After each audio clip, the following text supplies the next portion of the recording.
Hello and welcome into this week's edition of the NASCAR Xfinity Series Rewind Show right here on Racing News Now. As always, I'm your host, Garth Allen.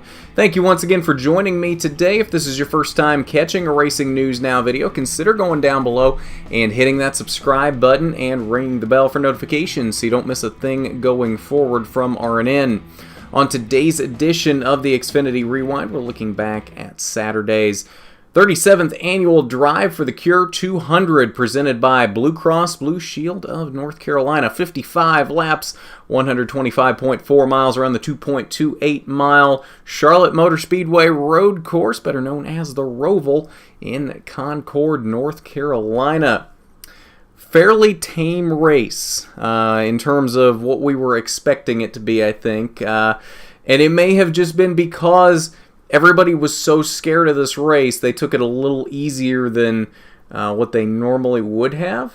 And so it turned out to be a fairly tame race. Also, might have had something to do with the fact that for the Xfinity Series, it's not a cutoff race, whereas for the Cup Series, it is a cutoff race. There will be 4 drivers eliminated from the playoffs after tomorrow's Cup race. Xfinity Series, it hurt a couple guys' playoff chances, but didn't fully eliminate them. 5 cautions on the day for 10 laps. First one came at lap 2 when the 36 car of Alex Labbe stalled in turn number 1. He ended up breaking something in the rear end as he came through the chicane on the front stretch on lap number 1. Not a good start to the race for him. After starting in the 5th position, a great beginning to the day for Alex Labbe, and things were really looking good for the Canadian, and then things started going downhill very quickly once the green flag flew. He did sort of bounce back from that. It wasn't a great finish, but it was better than you would think it would be after breaking something in the rear end and stalling in turn number 1 on lap 2. Stage number 1 concluded at lap 15. Daniel Hemrick was your stage 1 winner. He had a very fast car on the day, definitely one of the guys that was in contention to win up until late. No incidents for a full course caution in stage number 2. That ended at lap 30 with Christopher Bell taking the stage 2 victory. First caution in stage number 3. We had a couple in stage number 3. Only one for an incident, though. That came on the restart after the stage 2 break. Ryan Truex kind of got out of line going into turn 1, bounces it off the wall, and the track kind of narrows up as you come through turn 1, so he kind of bounces back into traffic, and then it just becomes a ping-pong effect as the track is closing together and you just got cars bouncing off of each other. It ended up being a bigger wreck than it probably should have been, with 6 cars in total involved. Those being the 5 of Michael Annett, the 3 of Brendan Gaughan, the 11 of Ryan Truex, the 60 of Ty Majeski, the 90 of Andy Lally, and the 8 of Dylan Murcott. Final caution of the day came at lap 42 for debris on the backstretch. 4 lead changes on the day among 4 drivers. Chase Briscoe led the most laps at 33. 13 laps were led by Austin Cindric from the pole. Those were the initial 13 laps of the race before he spun out off of, I believe it was turn 4. It was in the infield section of the Roval. He spun it into the grass, just kind of pushing it too hard there at the end of stage 1. And spins it off into the grass, and Daniel Hemrick ends up taking the lead from him and the stage victory there late. Cindric would rebound from this, just not quite to where he wanted to be. 5 laps were led by Christopher Bell in this race, and Daniel Hemrick led a total of 4 laps. Alright, so let's get into your results from the Drive for the Cure 200. Chase Briscoe takes his first career Xfinity Series victory after leading 33 of the 55 laps. He's been running a part-time schedule this season in the Xfinity Series, could not lock down a full-time ride this season in Xfinity or in the trucks. Did run a one-off race at Eldora in the trucks earlier this year and won that race. Now has picked up an Xfinity Series victory. He did mention it after the race that his stock as a driver kind of has dropped this season, not being in a full-time ride. And hopefully this has done something to raise that stock and he's able to pick up a full-time ride for 2019 because I really believe he deserves it.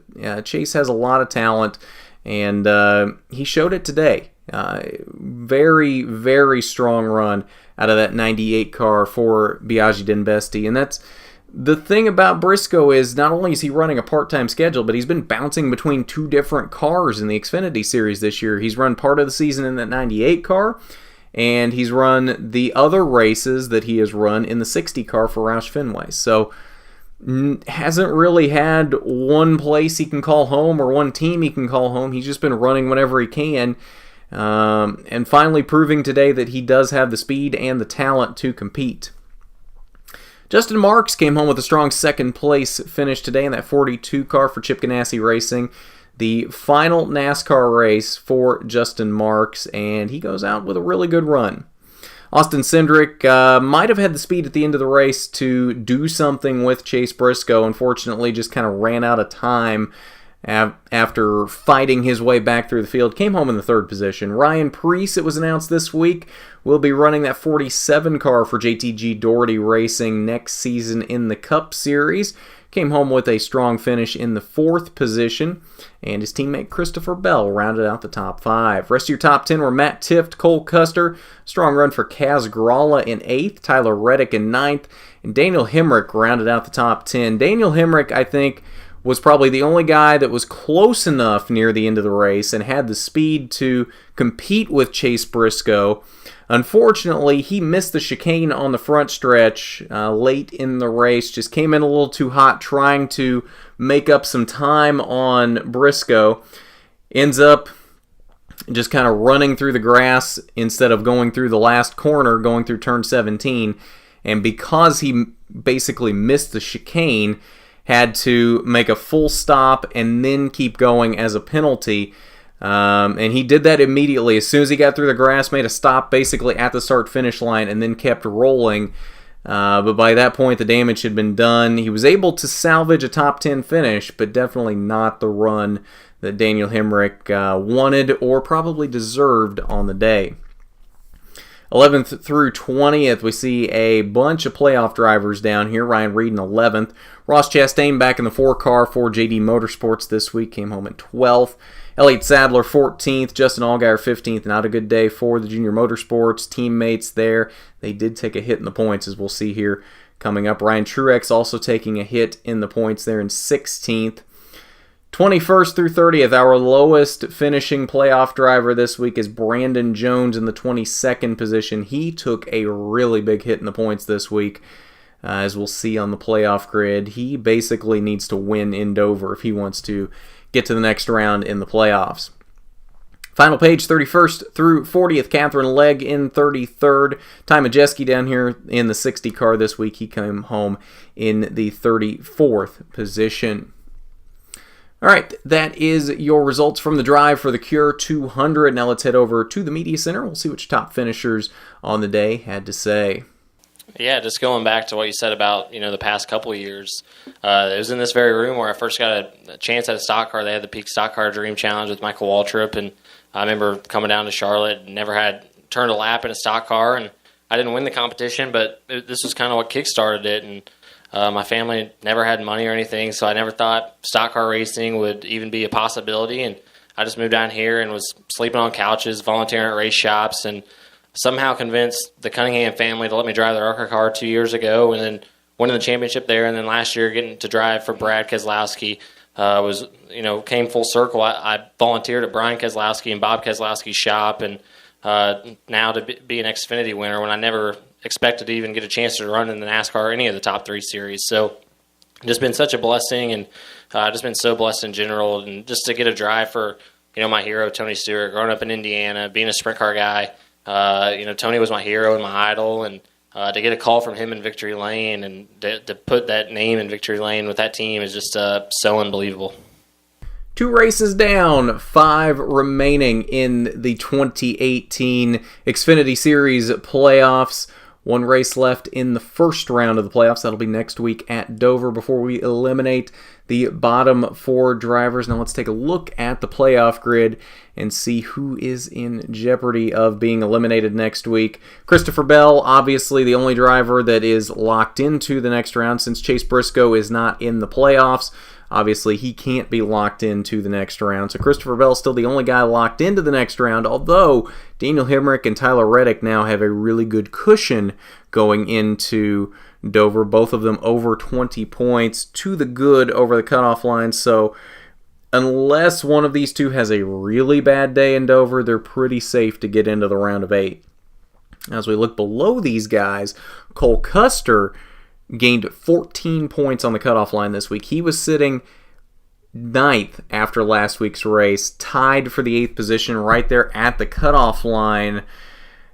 And he jumps all the way to 4th this week, 14 points above the cutoff line. So a great recovery from Cole Custer as he is able to put a bit of a cushion between himself and the cutoff line. I don't think he's extremely safe at this point. A bad day at Dover could still ruin his playoff chances, but he does have a much better cushion than he had after last week. He didn't have any cushion at all last week. Matt Tifft also with a decent cushion, 13 points.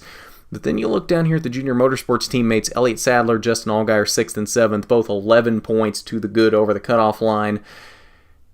Justin Allgaier in 7th. Did anybody see going into these playoffs after 2 races, Justin Allgaier being the lowest junior motorsports driver in points and with a chance to be eliminated going into Dover? I, for one, definitely did not see that coming. Justin Allgaier's had a 5-win season.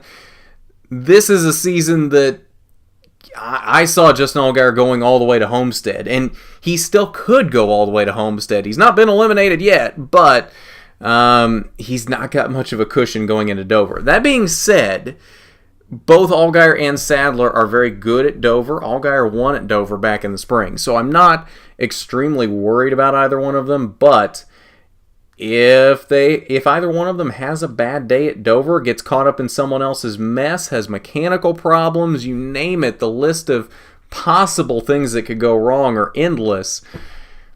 They don't have a lot of a cushion, and it could spell disaster for either one of their championship hopes. Ross Chastain, though, is the one I'm really worried about at this point. Now that he's back in that 4 car for the rest of the season with JD Motorsports, he went from sitting very good after Richmond, after that 2nd place finish in the 42 car, now to only 9 points above Austin Cindric. He's only 9 points to the good heading into Dover. This is the battle I'm really looking at right now, because I believe Ryan Truex, Ryan Reed, Brandon Jones, they're all over 20 points out. Mathematically, they could still point their way in at Dover. Realistically, it's probably not going to happen. For those 3, it's going to take a win at Dover to get into the next round. So really what I'm looking at right now is Ross Chastain and Austin Cindric. I don't see either one of them winning at Dover, but 9 points is not that big of a gap. I think they are really the battle to watch here at Dover. Can Austin Cindric outpoint Ross Chastain? Because now that Ross Chastain's back in the 4 car, I think we can consistently expect him in that 10th to 15th place bracket. He may squeak in for a top 10 finish. It's not out of the realm of possibility. Ross Chastain has consistently overperformed in that 4 car, run better than that car probably should be running, but 10th to 15th is the general area that he can usually put that car into. If Austin Cindric can put together a really good run at Dover, it's possible he points his way in. Or if Ross Chastain gets caught up in somebody else's mess, like we talked about with Allgaier and Sadler, that's the end of the playoffs for him, unless Austin Cindric also has a bad day. So that's what I'm looking at going into Dover. As long as Allgaier and Sadler have a good day, I think they're okay. Chastain and Cindric, though, they're the ones I'm looking at right now. That's really the battle to me going into Dover to see who gets into the round of 8. Now, one of these bottom 3 here, Truex, Reed, and Jones, they could totally surprise us, pick up a win at Dover, and basically steal a spot in the round of 8. It's not out of the realm of possibility. But I think the more likely scenario, if someone outside of the top 8, if somebody in this bottom 4 makes their way into the round of 8, I think the most realistic scenario is Austin Cindric outpoints Ross Chastain. So we'll see how that lines out at Dover. It'll be exciting to watch for sure. So that's your playoff grid following the drive for the Cure 200 at the Roval. And I think that'll do it for us on tonight's Xfinity Rewind show. We will have a Cup Rewind coming up tomorrow for their race at the Roval, the Bank of America Roval 400. It'll go up sometime Sunday evening. I'm not sure on an exact time, but it should be shortly after the race, just as quickly as I can get it out for you. And then, of course, pole position coming up Monday night. Recap both of these races from the Roval and Formula One from Russia. So that'll be a fun episode of Pole Position, talking about all of that. And then, of course, we're back with our live at the track coverage next weekend as the ARCA Racing Series is back in action for their rescheduled race at Lucas Oil Raceway of Indianapolis on Saturday night.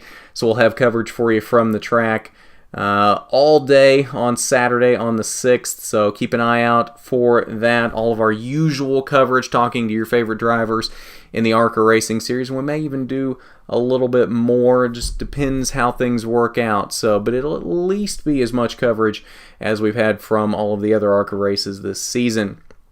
So if you haven't done it already, you need to go down below, hit that subscribe button, ring the bell for notifications so you don't miss any of that going forward. We still got 2 ARCA races left on the season we'll be doing live coverage from, as well as all of these normal rewind shows, pole position, and then we have some good stuff coming up in the off season for you as well. Can't quite announce any of that just yet, but we do have some really good stuff lined up for you that I know you're going to enjoy.